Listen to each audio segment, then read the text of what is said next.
Assalamualaikum warahmatullahi wabarakatuh. Waalaikumsalam warahmatullahi wabarakatuh. Ya, di hari pertama ini gimana rasanya setelah lulus dari SMP? Senang, Pak. Oh, senang ya. Ya. Ya Kayaknya sebelumnya SMK banyak tugas ya, Pak. gimana, Mas? SMK banyak tugas tidak? Ya, besok sembari dijalankan aja ya, Pak. Dilihat Oke, besok ya. ya Pak. Ya, sebelumnya kita berdoa terlebih dahulu ya, Mas. Iya, Ya. Pak. Untuk ketua kelas mungkin Mas Ahmad bisa memulai berdoa, memimpin doa. Ya Pak. Ya. Dengan sikap sempurna, berdoa mulai. Berdoa selesai. Ya. Di sini saya ingin perkenalan terlebih dahulu. Nama saya Yori Septian Putra Wijaya. Bisa kalian panggil Bapak Yori. Ya Pak. Ya. Saya rumahnya di Prambanan. Asal saya Prambanan. Oh, Prambanannya mana, Pak? Saya Dukuh bener, Pak.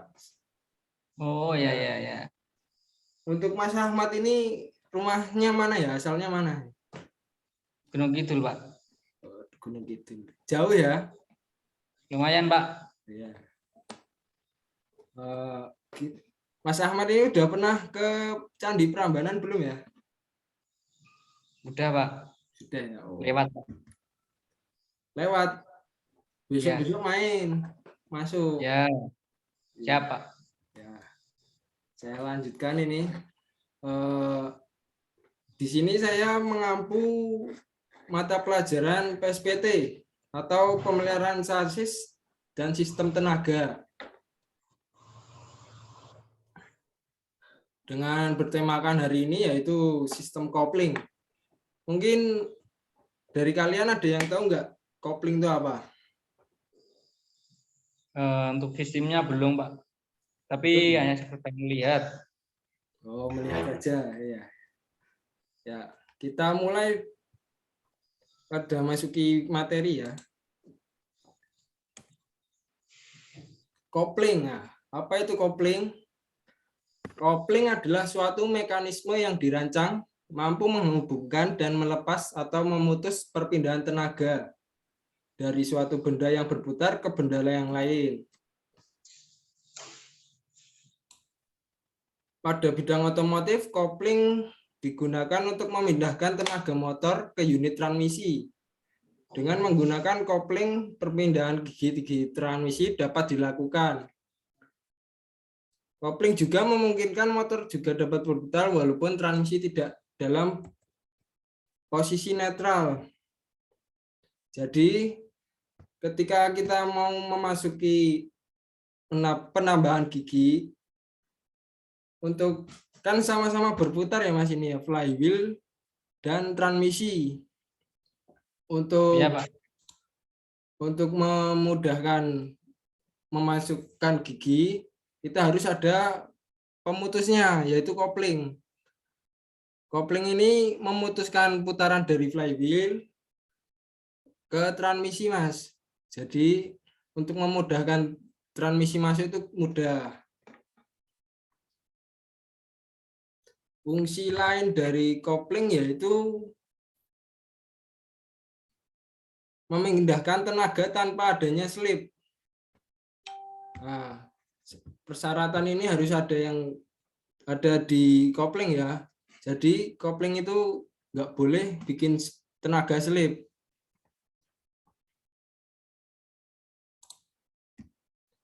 Yang selanjutnya, yang tadi itu melepaskan atau menghubungkan hubungan antara poros engkol dan transmisi dengan sempurna.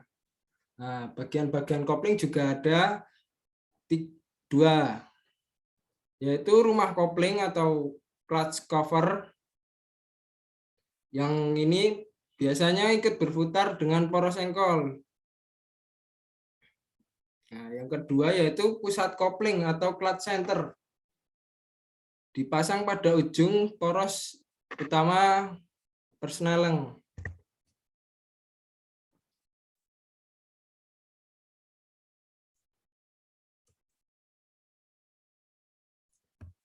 Selanjutnya yaitu cara kerja kopling. Cara kerja kopling pada saat pedal kopling diinjak, maka release fork atau tuas pembebas akan menekan release bearing. Jadi ke depan sekaligus menekan diafragma spring, sehingga pegas diafragma mengungkit pressure plate. Nah, ini di sini ada video mungkin untuk saya mulai. Nah, ini ya dari pedal ini menekan dari master kopling atas ke master kopling bawah, terus diteruskan ke ini release fork. Release fork akan menekan release bearing. Nah, sekaligus menekan diafragma spring. Terus nah ini kampas kopling akan terputus ya hubungannya sama flywheel. Jadi untuk memasukkan gigi tadi bisa lebih mudah.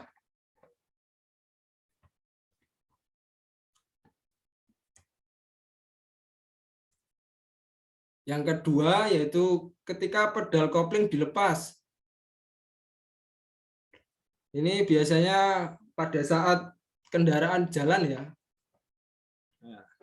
Ketika pedal kopling dilepas, maka release fork akan kembali ke posisi awal dan tidak ada tekanan ke diafragma spring saat seperti ketika diinjak. Nah, jadi seperti video yang tadi. Nah, ini kan release fork menekan release bearing ya. Terus kampas kopling ini terangkat, jadi terputus hubungannya untuk memasukkan transmisi. Nah, pada saat ini dilepas, nah semua kembali, kampas kopling itu jadi berputar lagi, bergesekan lagi sama flywheel. Terus diafragma spring kembali, release bearing juga kembali, terus release fork juga kembali ke posisi semula.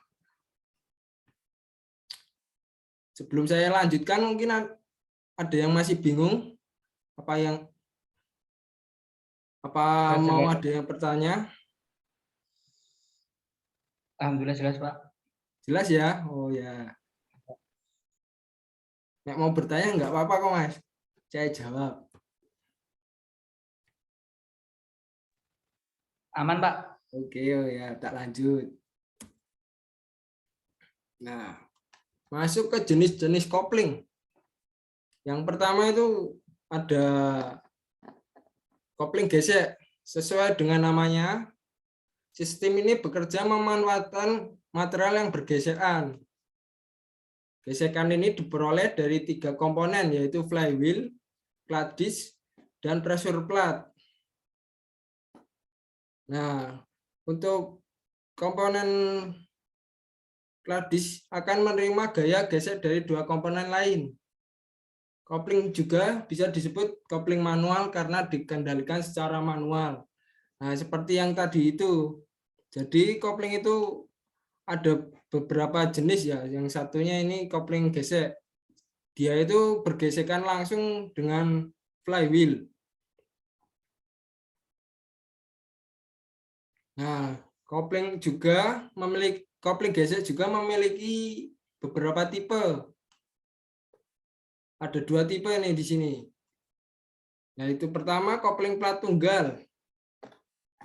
Kopling ini hanya memiliki 1 clutch disc sebagai media gesek.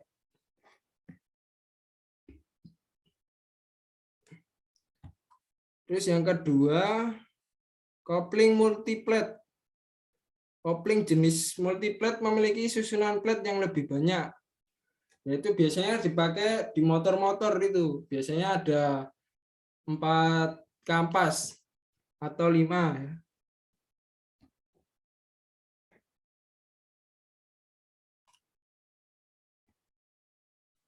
Yang kedua, kopling otomatis.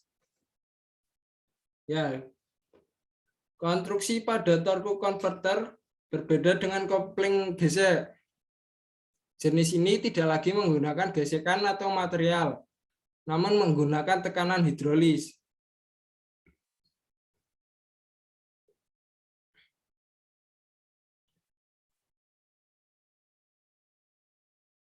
Prinsip kerja torque converter ini mirip dua buah kipas yang saling berdekatan. Jika salah satu kipas berputar, maka akan ada aliran udara yang bersirkulasi mengenai kipas yang diam. Oh, maaf, ini handphone saya bunyi. Sehingga kipas yang diam ikut berputar. Pada sistem kopling otomatis, kipas tersebut digantikan dengan 2 buah turbin yang masing-masing terhubung dengan mesin dan transmisi. Sementara media untuk sirkulasi adalah cairan hidrolik. Karena benda ini tidak memiliki sifat kompresi, sehingga efisien bila digunakan untuk melakukan skema ini. Jadi kopling otomatis itu nggak usah pakai pedal-pedal kopling lagi ya. Dia udah memanfaatkan tenaga, jadi kopling pinter gitu loh, maksudnya dia tenaga segini bisa memasukkan gigi selanjutnya untuk gigi-gigi yang besar.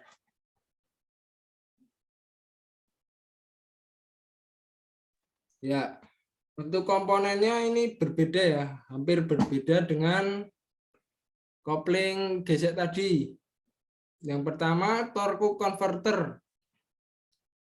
Yang kedua, planetary gear unit. Yang ketiga, hydraulic control unit, manual linkage, dan yang terakhir, automatic transmission fluid. Nah, untuk pembahasan yang lebih dalam lagi, mungkin bisa dilanjutkan minggu depan ya, Mas. Sekarang sistem kopling dulu keseluruhan.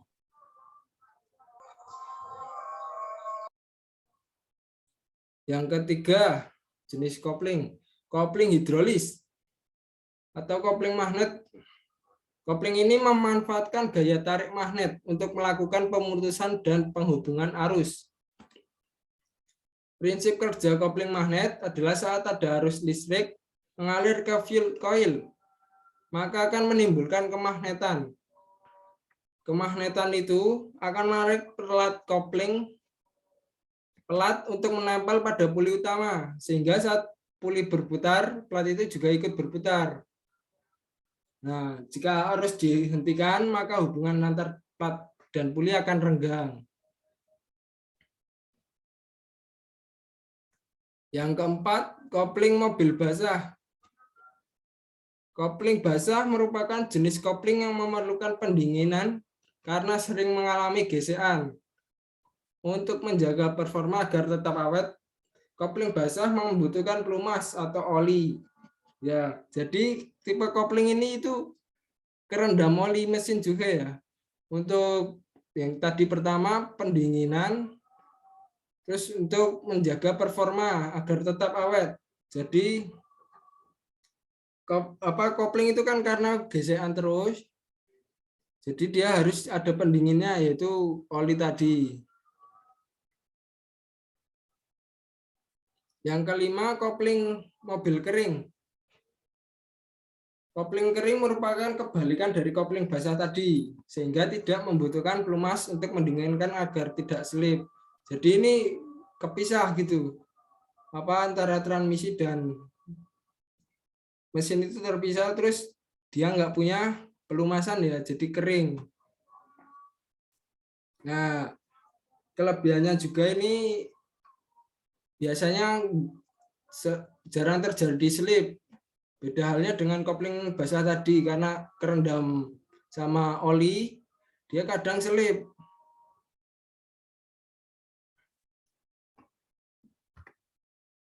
Masuk ke komponen-komponen kopling. Yang satu, pedal kopling. Komponen ini berfungsi sebagai pengendali kopling. Pada pedal kopling terdapat engsel yang dihubungkan dengan push rod. Komponen inilah yang menghubungkan pedal dan piston master silinder kopling. Ya, jadi pedal kopling ini sistemnya kayak pengungkit ya. Dia ditekan nanti yang satunya narik yang berhubungan sama rilis fork tadi. Yang kedua, master silinder kopling.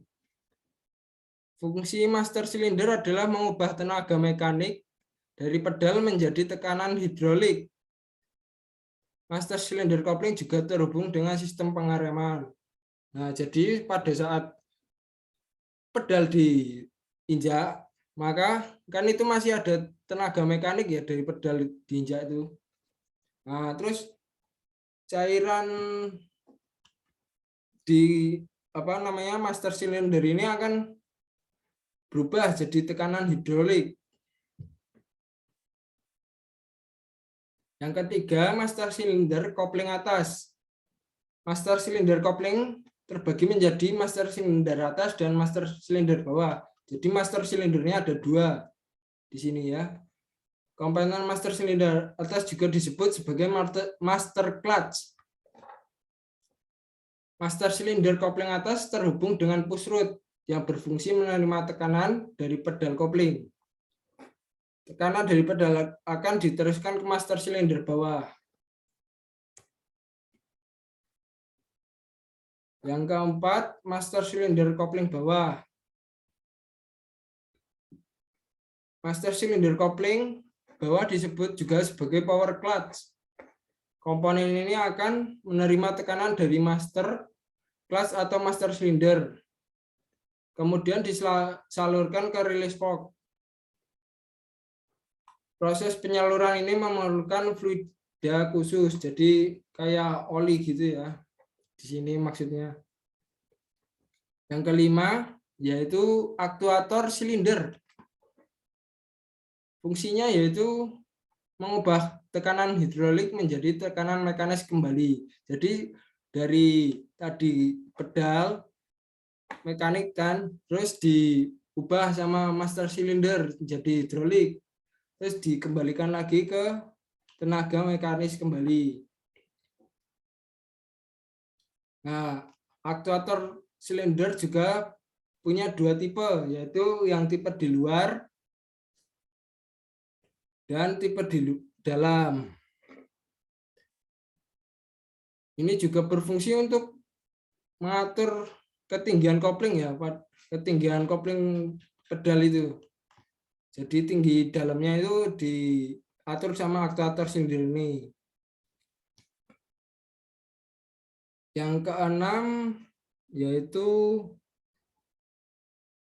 hydraulic clutch pip. Hydraulic clutch pip adalah komponen kopling mobil yang berfungsi sebagai pengatur tekanan hidrolik. Ya ini kayak gambar di samping ini. Jadi dia itu berbentuknya kayak selang ya. Bisa disebut selang tapi bahannya berbeda. Biasanya ini dari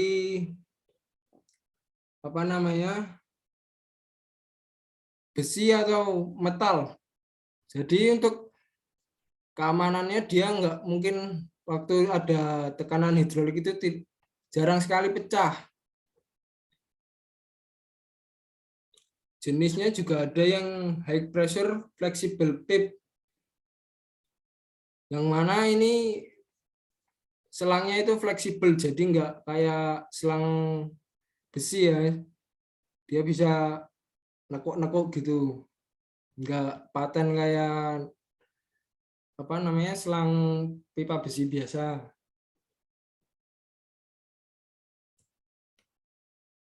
Yang ketujuh, garpu pembebas release fork atau release fork. Fungsinya yaitu adalah sebagai mengubah tenaga mekanis dari aktuator silinder, kemudian tenaga tersebut diteruskan ke release bearing. Cara kerjanya juga menggunakan prinsip pengungkit, sehingga panjang garpu berpengaruh terhadap tekanan yang dihasilkan. Nah, seperti cara kerja tadi yang saya sudah sampaikan. Jadi rilis fork ini punya fungsi ya, dia bisa apa? Dia itu fungsinya mendorong rilis bearing.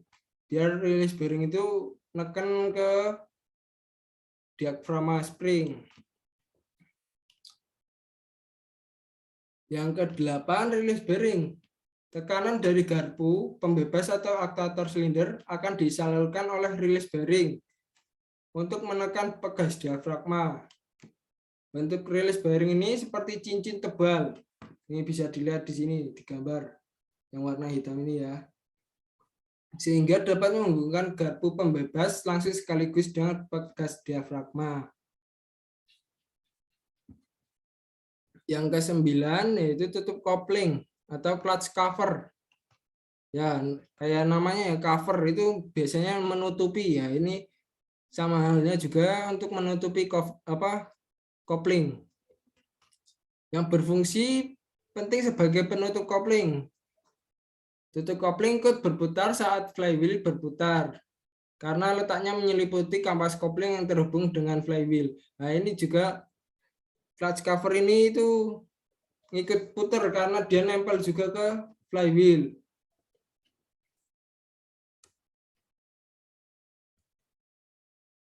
Yang ke-10, plat penekan atau pressure plat. Cara kerjanya, komponen kopling mobil satu ini adalah menekan clutch plate, kemudian diteruskan ke friction plate menuju kampas kopling. Kemudian kampas kopling akan terhimpit flywheel.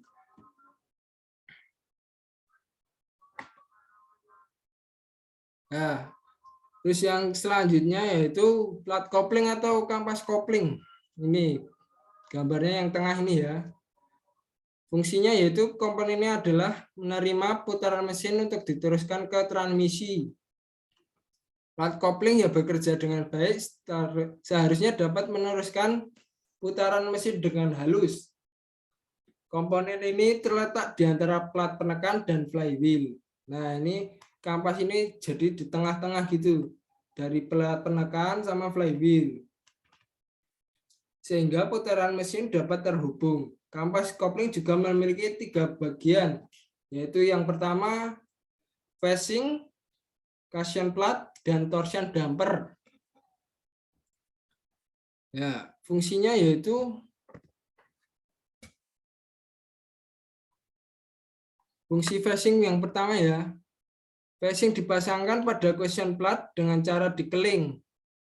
Sedangkan cushion plat tersebut bersatu dengan disc plate atau piringan itu ya. Dengan cara dikeling juga, sehingga putaran facing akan diteruskan ke cushion plat, lalu ke disc plat, dan selanjutnya ke input shaft transmisi melalui clutch hub. Yang selanjutnya cushion plat. Cushion plat dirancang dengan bentuk bergelombang, tujuannya adalah agar pada saat plat penekan menyentuh plat kopling, penekanannya dapat dilakukan dengan perlahan-lahan.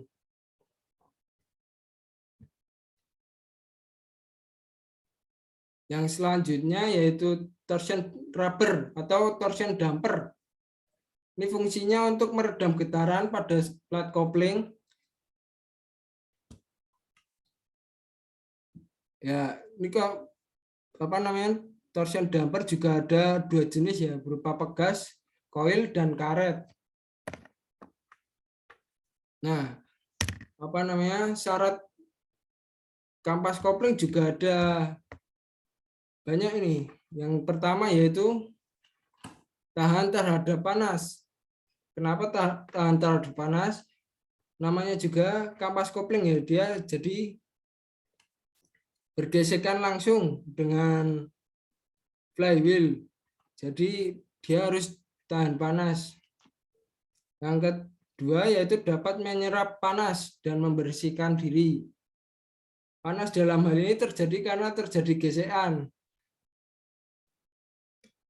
yang menyebabkan panas dan kotoran debu bahan yang aus. Dia kan karena bergesekan terus, Jadi bahannya kekikis terus ya.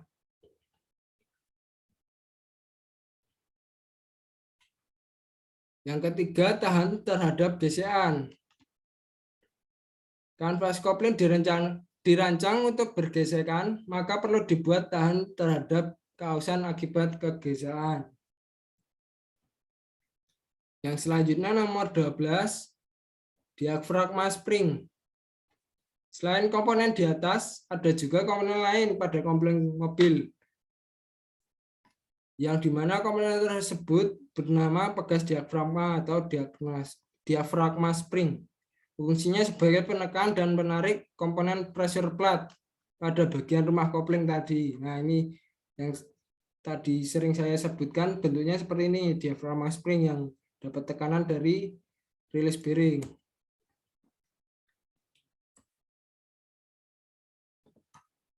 Mungkin ada pertanyaan sampai di sini, Mas Ahmad? Apakah sudah ngantuk ya? Belum, Pak. Sudah Belum. jelas, Pak, ini, Pak. Ya, masih Saking semangat kan? sampai ngantuk, Pak. Ya. Mas Ahmad nggak mau bertanya? Tidak, Pak. Oh ya, mungkin saya ingin bertanya ya. Iya, Pak. Nah, dari penjelasan Bapak yang tadi, coba deh Mas Ahmad ini sebutkan saja jenis-jenis kopling tadi yang saya sudah sebutkan. Ada kopling gesek, kopling otomatis, kopling hidrolis, kopling basah, sama kopling kering, Pak. Wah, hebat. Berarti Mas Ahmad ini memperhatikan saya ya, walaupun mukanya ini lesu kayaknya nih. Kalau susah memperhatikannya, Pak. Wow, apa belum sarapan ini Mas Ahmad? Kok lesu? Wah, Oh, apa habis diputusin pacar ini? enggak, Pak. Oh ya, aman ya berarti ya. Oh, oke. Aman. Ya.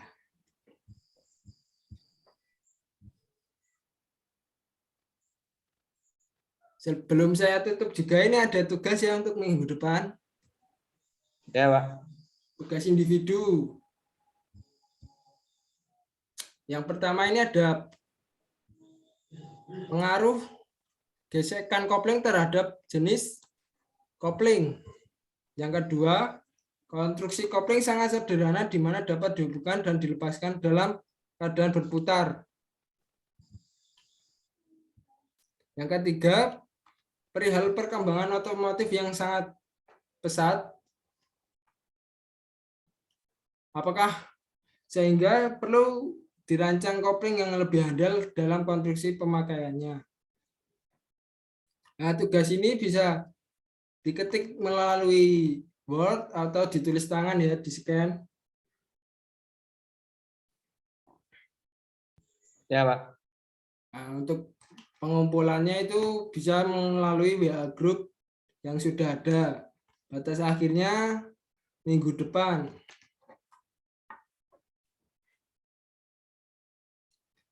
Oh ya, untuk minggu depan juga menyambung materi yang Bapak sampaikan tadi, yaitu kopling otomatis. Jadi minggu depan yaitu itu ada 2 ya, pengumpulan batas akhir tugas ini sama melanjutkan materi kopling otomatis. Ya, sebelum saya tutup,